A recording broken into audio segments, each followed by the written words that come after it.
add to that weekend, I decided to extend it. And Sunday, because of you Titans fans, you told me that the Tennessee Titans was someone to think about. Let me go ahead and dive right in with this, shall we? Yes.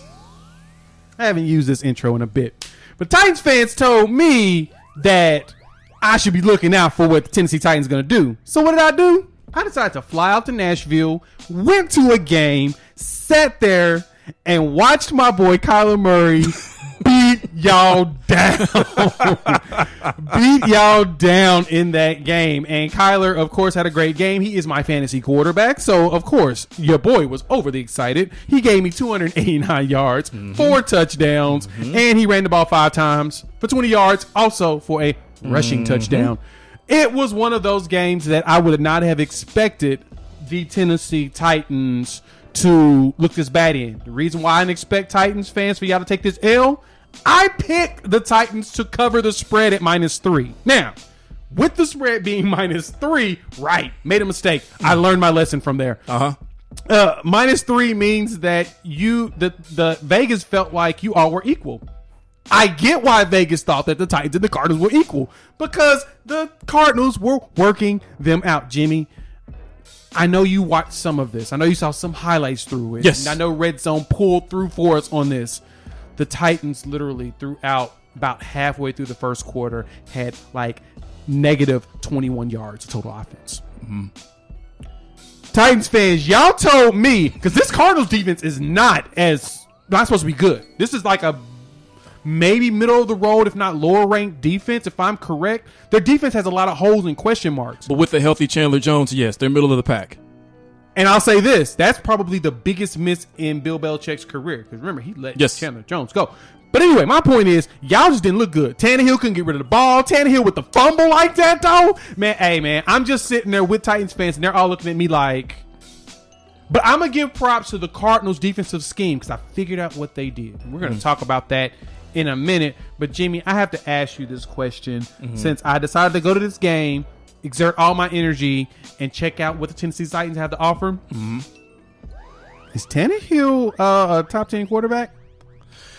Is it fair to say Tannehill is not a top 10 NFL quarterback? I think that, and I'm going to go in 2 different directions on this. My experience watching the game at home, at the same time knowing that you're at this game, a big part of what I thought about is what our criticisms were of this Tennessee team as to why we felt they were a good team, a playoff team, but not the Super Bowl team that the fans who hit us up on our YouTube page and in the video were making it out to be. First thing I did look at was the quarterback. No, Ryan Tannehill did not look like a top 10 quarterback. Now, Titans fans, before you go and say this is just week 1, a lot of good teams lost in week 1. I understand all that, but I don't want to hear that right now because this was something more. I'll explain why. So with that particular performance, like you said, against a defense like this that is decent but not great, Chandler Jones is not 5 sacks worth of greatness. He's a really good player. He missed all of last season, I think, with an ACL, but 5 sacks, no defensive player. Aaron Donald, Khalil Mack, nobody should ever be allowed to have 5 sacks. When your left tackle, Taylor Lewan, right, is supposed to be one of the best players, if not the best player on your offensive line. But either way, no. See, what you look for in a game like this is you look for your quarterback to put the team on his back in a fashion, to give them life, to at least make them competitive. And there was nothing about Ryan Tannehill's 212 yards, fumble, and interception, along with a touchdown that meant nothing, that suggested anything about him being a top 10 quarterback. And this is a big part of what you said. Your criticism has been Ryan Tannehill is good, but he's not the quarterback you all are making him out to be, even with Julio Jones. Now, that's just the quarterback. Now, me, if you remember, my criticism was this defense. There are defensive problems with this team. And watching this, that is exactly what I saw. Now, again, Titans fans, I'm already ahead of you. Don't talk to me about Kyler Murray being an MVP candidate. I know he's really good. I know he's going to be great. I know that he treated you all like a varsity team, but don't give me that as an excuse for what I was already trying to tell you, that this defense is going to struggle against teams like this who know what they're doing on offense and who have multiple dimensions of their offense. So 2 sacks against this team, especially when you're getting beat like that, not enough. Bud Dupree, he was the prize free agent that you all told me about from Pittsburgh, right? 1 tackle, not enough. Who else? 136 rush yards. One tackle. He sure One did. tackle. 136 rushing yards. What makes that worse is that Derrick Henry couldn't get going. More on that because you know exactly why you were there. And the Cardinals there were at least 5 receptions that went for at least 20 yards or more for a 13.8 yard average. That should not happen with the way you were talking about this defense and how they were going to play. So to me, this is an extreme example of what their problems are, but they are problems. Yes, they're going to get better. Yes, this won't happen every game, but you need to pay attention to this. Don't write this off as just week 1. This meant a lot. You all have problems. And you're exactly right. And this is what bothered me in this game. So I'm sitting amongst the Titans fans and we're watching this. I swear to God, let me pull back. If Cliff Kingsbury gets fired at the end of the season, this is one of the games they will point to as to why. And let me explain. I swear the Arizona Cardinals had like 10, I'm exaggerating, but 10 penalties within the first like 5 minutes of the game. Holding, false start, false start, nonstop. We were sitting there looking like, I'm like, dude, this is going to get Cliff Kingsbury. This is the thing that gets coaches fired after being with the team for like 4 years and you're not producing, is when you see undisciplined play like this. They were undisciplined. They were basically giving the Titans everything they needed to win this game. But what did the Titans do instead? Gave the game back. And this is something that we said about the Titans. This is one of the problems I've had with Tannehill. If Derrick Henry doesn't get going, guess what happens? The team loses. They lose. They don't play well. They lose. Your offensive line is a little questionable now. I didn't realize it was this questionable, but it is definitely questionable now. And your defense is 100% questionable. And we were very much right in saying this.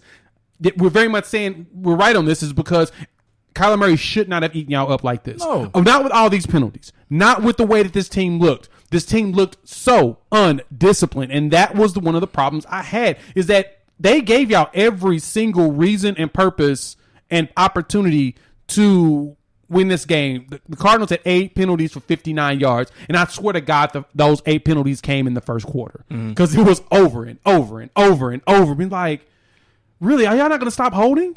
You're not going to stop holding. But Tennessee could not capitalize. And that, to me, tells me that there's bigger problems with this team than what we saw in week 1. And I don't think it's going to get better soon, because usually with a performance like this, and we saw several of these, when a team who's supposed to be good gets railroaded like this in week 1, they say just relax.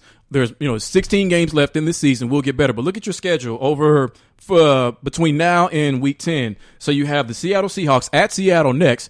That's going to be a hard game. Yes. Right? You have the Colts at home after that.